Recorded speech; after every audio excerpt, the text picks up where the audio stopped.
మరేమైందో చెప్పండి రా. వచ్చే వారంలో రిజల్ట్స్ ఉన్నాయిగా. భయమైతాంది. ఏంది భయమైతుందా?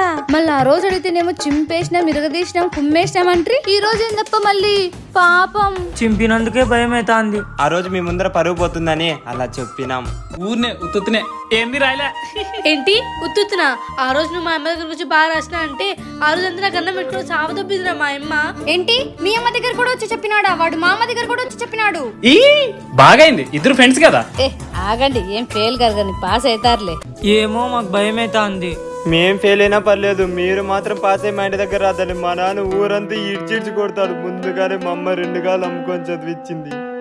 అంత భయం ఉన్న అప్పుడే చదువుకోవాల్సింది తప్ప. అబ్బో బలి చదివినాలేమో. సర్లే గాని శిశిరా, ఇది ఎగ్జామ్ రిజల్ట్స్ వస్తాయని ముందుగానే పూజలు చేస్తాందా? అబ్బా అంత లేదు, సిస్టర్కి వాళ్ళమ్మ పూజ చేస్తుంది. పూజనా? ఎందుకు? వాళ్ళమ్మ ఒక్కట్లు తెలుగు పద్యాలు అడిగింది, చెప్పలేదని చెప్పేంత వరకు వాళ్ళ పరీక్షలు అయిపోయినాక తోమేస్తుందా? పదండ్రా ఎట్లెట్లుందో చూద్దాము. పదం పండి, పద.